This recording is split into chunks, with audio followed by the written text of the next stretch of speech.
ബി.ജെ.പിയുടെ കോഴ വാർത്തകൾ അങ്ങനെ ഇങ്ങനെയൊന്നും മുങ്ങിപ്പോകുന്ന ലക്ഷണമില്ല. മുക്കാൻ ബി.ജെ.പിക്കാർ തന്നെ അനുവദിക്കുന്നില്ല എന്ന് പറയുന്നതാവും ശരി. ഓരോ ദിവസവും പുതിയ പുതിയ കേസ് കെട്ടുകൾ വന്ന് നിറയുകയാണ്.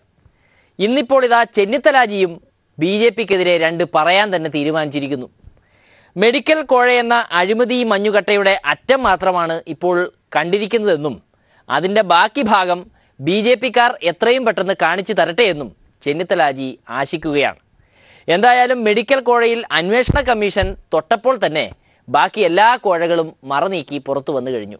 ദേശീയ തലത്തിൽ 1000 കോടി രൂപയുടെ അഴിമതി നടന്നു എന്ന് അനുമാനിക്കാൻ തക്ക തരത്തിലുള്ള രേഖകളാണ് ഇപ്പോൾ പുറത്തു വന്നുകൊണ്ടിരിക്കുന്നത്. ഒരു മഞ്ഞുമലയുടെ ഒരറ്റം മാത്രമാണ്. ബി.ജെ.പിയുടെ കേന്ദ്ര നേതൃത്വത്തിന്റെ പങ്ക്, ഈ അഴിമതിയിലുള്ള പങ്ക് അന്വേഷിക്കണം. അല്ലാണ്ട് അമിത്ഷാ ഏഞ്ചൽ ആയിക്കൊണ്ട്, മാലാഖ ആയിക്കൊണ്ട് മറ്റുള്ളവരുടെ അഴിമതി അന്വേഷിക്കുമെന്ന് പറയുന്നത് കാപട്യമാണ്. ഇതാ ചെന്നിത്തലാജി ഇവിടെ പ്രധാനപ്പെട്ട ഒരു സംശയം മുന്നോട്ട് വെക്കുകയാണ്.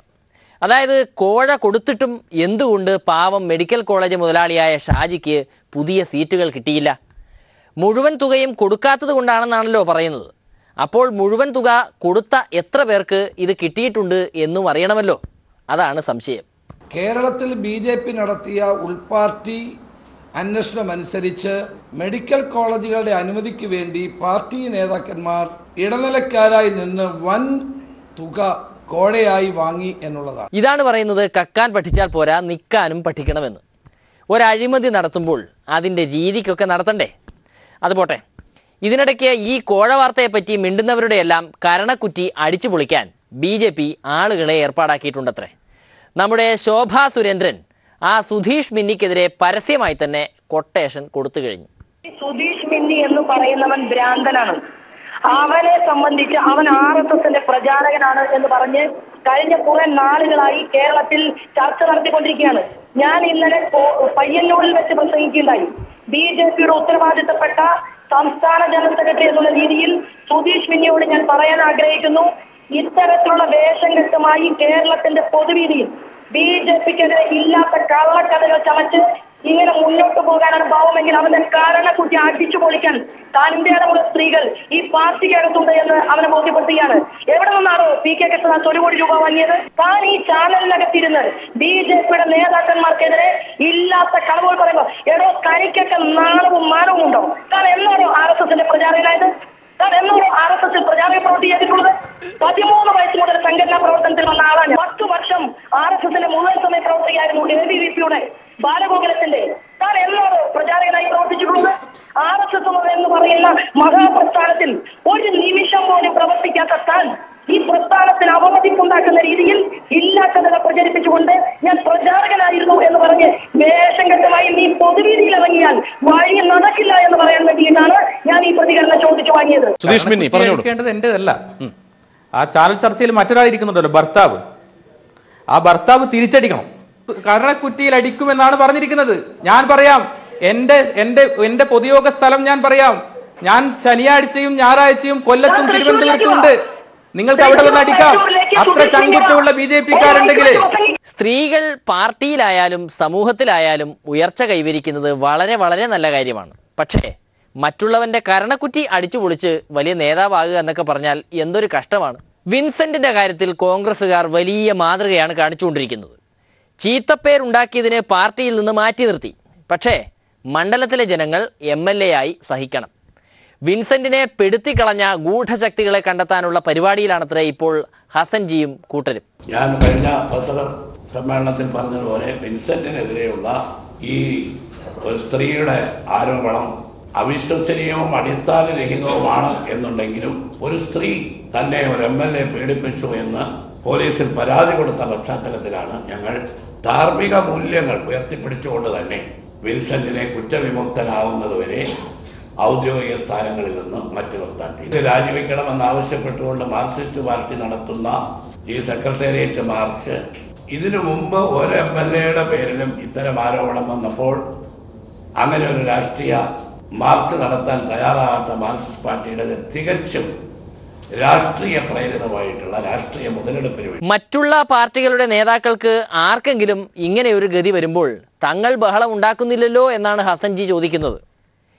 ഈ ഒരു കാര്യത്തിൽ പാർട്ടികൾ തമ്മിൽ ഒരു പരസ്പര ബഹുമാനമൊക്കെ കാണിക്കണം എന്ന് CPIM ആണത്രേ പാവം വിൻസെന്റിനെ പെടുത്തിക്കളഞ്ഞത്. മാർക്സിസ്റ്റ് നേതാക്കളുടെ പേരിലും ഇടതുമുന്നണി MLA-മാരുടെ പേരിലും ഒക്കെ ഇത്തരം ആരോപണങ്ങൾ ഉണ്ടായപ്പോൾ ഞങ്ങൾ അവർ ചെയ്ത വ്യക്തിപരമായ അധാർമികതയാണെങ്കിലും അതിന്റെ പേരിൽ ഒരു പ്രക്ഷോഭത്തിനോ ഒരു പ്രകടനത്തിനോ ഞങ്ങൾ ഒരിക്കലും തയ്യാറായി. CPM-ന്റെ ജില്ലാ സെക്രട്ടറിയും നെയ്യാറ്റിക്കര MLA നേതൃത്വം കൊടുത്ത് നടത്തിയ ഗൂഢാലോചനയാണ് അറസ്റ്റിന് വഴിതെളിച്ചതും ഈ സംഭവത്തെ മാർക്സിസ്റ്റ് വൽക്കരിച്ചതും എന്നുള്ളത് ഇപ്പോൾ പകൽ പോലെ വ്യക്തമായ സാഹചര്യത്തിൽ ഈ പ്രതിഷേധവും മാർച്ചുമെല്ലാം തന്നെ CPM-നെ ജനമധ്യത്തിൽ അപഹാസ്യമാക്കി. പക്ഷേ ഇതിനിടയ്ക്ക് കഷ്ടപ്പാടിലായിപ്പോയത് ആ മഹിളാ കോൺഗ്രസ്സുകാരാണ്. മഹിളാ കോൺഗ്രസ്സുകാർക്ക് പാർട്ടിയിൽ വലിയ പത്രാസും പദവിയും ഒക്കെയാണ്. പക്ഷേ എന്തെങ്കിലും അഭിപ്രായം പറഞ്ഞാൽ പുല്ലുവില. മഹിളാ കോൺഗ്രസ്സുകാർ അഭിപ്രായം പറയും, പുരുഷ കോൺഗ്രസ്സുകാർ തീരുമാനമെടുക്കും, അത്ര തന്നെ. ഞങ്ങൾ ഈ സ്ത്രീ വിഷയങ്ങൾ വരുമ്പോൾ മഹിളാ കോൺഗ്രസിനും വനിതാ നേതാക്കൾക്കും അവർക്ക് സ്വതന്ത്രമായി അഭിപ്രായം പറയാൻ മുൻകാലങ്ങളിൽ ഞങ്ങൾ സ്വാതന്ത്ര്യം നൽകിയിട്ടുണ്ട്. അവരവരുടെ അഭിപ്രായം പറഞ്ഞു. ഇവിടെ ഈ സംഭവത്തെക്കുറിച്ചും ഈ സംഭവത്തിൽ KPCC എടുത്ത നിലപാട് ഞാൻ ഹൈക്കമാൻഡിനെ അറിയിച്ചിട്ടുണ്ട്. കോൺഗ്രസ് പ്രസിഡന്റിനെയും വൈസ് പ്രസിഡന്റിനെയും ഞാൻ അതിൻ്റെ വിശദാംശങ്ങൾ അറിയിച്ചിട്ടുണ്ട്. അവർക്ക് പറഞ്ഞല്ലോ, സ്ത്രീ പ്രശ്നങ്ങൾ വരുമ്പോൾ അവർക്ക് തീർച്ചയായിട്ടും സ്വതന്ത്രമായ അഭിപ്രായ പ്രകടനം നടത്താം. അത് നടത്തുന്നത് ശരിയോ തെറ്റോ എന്നുള്ളതൊന്നും ഇവിടെ തീരുമാനിക്കേണ്ട കാര്യമില്ല. പാർട്ടി അതെല്ലാം കൂടി കണക്കിലെടുത്തുകൊണ്ടാണ് ഒരു തീരുമാനം എടുത്തിട്ടുള്ളത്. സ്ത്രീകൾ ഉന്നയിച്ച ആവശ്യം വിൻസെന്റ് രാജിവെക്കണമെന്നാണ്. CPM ഉന്നയിച്ച അതേ ആവശ്യമാണ് അവരുന്നയിച്ചത്. പക്ഷെ അവർക്ക് പറയാൻ സ്വാതന്ത്ര്യമുണ്ട്. ആ ആവശ്യം പരിഗണിക്കാൻ പാർട്ടി തയ്യാറാകാത്തത് ഇദ്ദേഹം ഈ കാര്യത്തിൽ കുറ്റക്കാരനല്ലെന്ന് പാർട്ടിക്ക് തോന്നലുള്ളതുകൊണ്ട്. ഈ മാണി കോൺഗ്രസ്സുകാരെ കൊണ്ട് ഒരു രക്ഷയുമില്ല. പ്രത്യേകിച്ച് ആ യൂത്ത് ഫ്രണ്ട് നേതാവ് സജി മഞ്ഞക്കടമ്പരെ കൊണ്ട് വെറൈറ്റി സമരങ്ങൾ നടത്തി സംഗതി മാസാക്കി കളയും പുള്ളി. യൂത്ത് ഫ്രണ്ടിന്റെ കരച്ചിൽ സമരത്തിന് ശേഷം ഇതാ കപ്പ തീറ്റ സമരം. പച്ചക്കറിക്കും അരിക്കും മീനും ഇറച്ചിക്കും എല്ലാം സർക്കാരിന് യാതൊരു നിയന്ത്രണവുമില്ലാത്ത രീതിയിൽ അനുദിനം വില കുതിച്ചുയർന്നുകൊണ്ടിരിക്കുകയാണ്. ഇതിന് ഒരു നിയന്ത്രണം ഏർപ്പെടുത്തണമെന്ന് ആവശ്യപ്പെട്ടുകൊണ്ടാണ് ഇന്ന് ഈ സൂചനാ സമരം നടത്തുന്നത്. വിലക്കയറ്റത്തിൽ പ്രതിഷേധിക്കാനാണ് മഞ്ഞക്കടമ്പനും സംഘവും കപ്പ തിന്ന് സമരം നടത്തിയത്. തിന്നാനും കുടിക്കാനും ആളുകൾ ബുദ്ധിമുട്ടുന്നു എന്നും പറഞ്ഞ് ആളുകളെ തിന്നു കാണിക്കുക. അടിപൊളിയല്ലേ? നമുക്കറിയാം, ഇന്ന് കേരളത്തിലെ അഗസ്റ്റാർ സൂചിപ്പിച്ച പോലെ പത്രമാധ്യമങ്ങൾ പോലും അല്ലെങ്കിൽ രാഷ്ട്രീയ പാർട്ടികളൊക്കെ ഇന്ന് ദിലീപിന്റെ പുറകെ നടക്കുന്ന സമയമാണ്. ദിലീപിന്റെ പുറകെ നടക്കുമ്പോൾ ഇവിടെ അരിയുടെ വില 52 രൂപ 50 പൈസ എന്ന് കേരളത്തിലെ ജനങ്ങൾ മറന്നുപോയി, അല്ലെങ്കിൽ ഭരണകൂടം മറന്നുപോയിരിക്കുന്നു. അതോടൊപ്പം തന്നെ നമുക്കറിയാം, ഇവിടെ തക്കാളി കഴിഞ്ഞ ദിവസം തക്കാളി വാങ്ങിക്കാൻ ചെന്നപ്പോൾ അനുഭവിച്ചത് 100 രൂപ തക്കാളിയുടെ വില. പച്ചക്കറിയുടെ മുഴുവൻ വില വർദ്ധിച്ചിരിക്കുന്നു. കേരളത്തിലെ പാവപ്പെട്ട ജനങ്ങൾക്ക് ജീവിക്കാനാവില്ല. ഇന്ന് കേരള യൂത്ത് ഫണ്ട് ഇവിടെ ചെയ്തിരിക്കുന്ന പ്രസാദ നേതൃത്വം ഞങ്ങൾ ചെയ്യുന്നത് ഈ സന്തോഷം നമുക്ക് ഇന്ന് ആഘോഷിക്കണം. ഇന്നത്തെ മുഴുവൻ ചെലവും ഈ എന്റെ വക.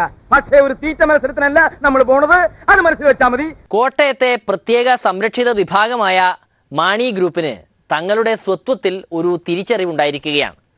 അതുകൊണ്ടാണത്രേ ആദിമ മനുഷ്യരുടെ ഭക്ഷണത്തിലേക്ക് യൂത്ത് ഫ്രണ്ടുകാർ തിരിഞ്ഞത്. നമ്മൾ ഇന്ന് പ്രാചീന കാലത്ത് ആദിമ മനുഷ്യൻ ജീവിച്ചത് കിഴങ്ങ് വർഗ്ഗം കഴിച്ചാൽ ഇവിടെ നമുക്ക് ഭക്ഷണം കഴിക്കാൻ സാധിക്കുന്നില്ല. അരി വാങ്ങിച്ച് ഭക്ഷണം കഴിക്കാൻ സാധിക്കാത്തത് കൊണ്ട് ജനങ്ങൾ ഇനി കിഴങ്ങ് വർഗ്ഗത്തിലേക്ക് നീങ്ങണമെന്ന മെസ്സേജ് കൊടുക്കുവാൻ, അല്ലെങ്കിൽ കേരള യൂത്ത് ഫ്രണ്ട് കിഴങ്ങ് വർഗ്ഗം കഴിച്ച് ജനങ്ങൾ ജീവൻ രക്ഷിക്കണമെന്ന്, ജീവൻ സംരക്ഷിക്കണമെന്ന് ആഹ്വാനം ചെയ്തുകൊണ്ടാണ് ഇനി ഞങ്ങളുടെ കിഴങ്ങ് വിതരണം അല്ലെങ്കിൽ കിഴങ്ങ് ഇവിടെ ഞങ്ങൾ വിതരണം ചെയ്തുകൊണ്ടാണ് ഈ പരിപാടി ഇവിടെ. കേരളത്തിലെ പാവപ്പെട്ട ജനങ്ങളെ ഇന്ന് ആത്മഹത്യയിലേക്ക് നയിക്കുന്നു. കേന്ദ്രം ഭരിക്കുന്ന BJP പറഞ്ഞത്, ഞങ്ങൾ അധികാരത്തിൽ വന്നാൽ ഇവിടെ അച്ഛാദിനുണ്ടാവും.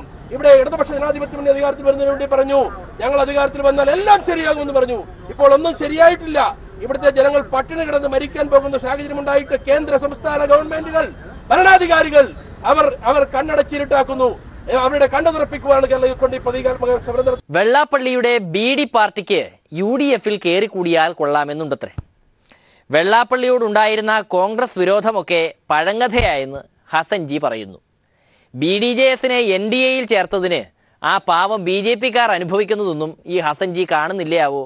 കോൺഗ്രസുമായി UDF-മായി ബന്ധപ്പെടാൻ ഒരു രാഷ്ട്രീയ പാർട്ടി തയ്യാറാണെന്ന് പറഞ്ഞാൽ അതാലോചിക്കും. കാരണം വർഗീയ ഫാസിസ്റ്റ് ശക്തികളിൽ നിന്ന് വേർപെട്ട് വരുന്ന ഒരു കക്ഷിയാവുമ്പോൾ സ്വാഭാവികമായി അങ്ങനെ ഒരു അവസ്ഥ വന്നാലോ. ഞങ്ങൾ വർഗീയ ഫാസിസത്തിനെതിരെ മതേതര ജനാധിപത്യ കൂട്ടായ്മ ശക്തിപ്പെടുത്തണം എന്നുള്ള അഭിപ്രായക്കാരാണ് ഞങ്ങൾ. അതുകൊണ്ട് അങ്ങനെ ഒരു കാര്യം ഇപ്പോൾ സാങ്കല്പികമാണ്. അതുകൊണ്ടാണ് പറഞ്ഞത് അങ്ങനെ വന്നാൽ ആഗ്രഹിക്കും അവർക്ക് പോകാമല്ലോ. അപ്പം നമ്മളോട് ആഗ്രഹിക്കുക അവരെ ഈ UDF-നകത്തുള്ള എന്തെങ്കിലും പ്രശ്നങ്ങൾ കൊണ്ട് പ്രയാസങ്ങൾ കൊണ്ടാണെങ്കിൽ അവരുമായി ചർച്ച ചെയ്ത് ആ പ്രശ്നങ്ങൾ പരിഹരിക്കും. വീരന്റെ JDU മുന്നണിയിൽ നിന്ന് ഇറങ്ങിപ്പോകുന്നോ എന്ന ഒരു ഭയവും ഇല്ലാതില്ല. ഈ കാരണം കൊണ്ട് തിരിച്ചു പോകാൻ ഒരിക്കലും അവർ ആഗ്രഹിക്കില്ലെന്ന് നമുക്ക് എല്ലാവർക്കും അറിയാമല്ലോ. കാരണം വർഗീയ ഫാസിസ്റ്റ് ശക്തികളെ എതിർത്ത് തോൽപ്പിക്കാൻ മതേതര ജനാധിപത്യ ശക്തികളുടെ കൂട്ടായ്മ വേണം എന്ന് പറയുന്ന ഏതെങ്കിലും ഒരു കക്ഷി ഇപ്പോൾ UDF-ൽ നിന്ന് ആ കാരണത്തിന്റെ പേരിൽ പോകും. JDU-ന് ഒരു പ്രശ്നവുമില്ല. ഇന്നത്തെ UDF യോഗത്തിന് അവർ പങ്കെടുത്തു. അവർക്കൊരു പ്രശ്നവുമില്ല. അവര് പ്രശ്നം മാധ്യമങ്ങൾ ഉണ്ടാക്കുന്നതാണ്. അവർ വിട്ടുപോകും എന്ന് പറഞ്ഞ് മാധ്യമങ്ങളിൽ വാർത്ത വരും. അത് ഞങ്ങൾക്കറിയില്ല. ഞങ്ങളോട് ഒരു തരത്തിലും ഞങ്ങൾ അവരുടെ നേതാക്കന്മാരോട് ഇത്തരം വാർത്ത വരുമ്പോഴൊക്കെ പ്രതിപക്ഷ നേതാവും ഞങ്ങളെല്ലാം സംസാരിച്ചിട്ടുണ്ട്. അവരക്കാര്യത്തിൽ UDF-ൽ ഉറച്ചു നിൽക്കാനാണ് തീരുമാനിച്ചിട്ടുള്ളതെന്നുള്ള മറുപടിയാണ്.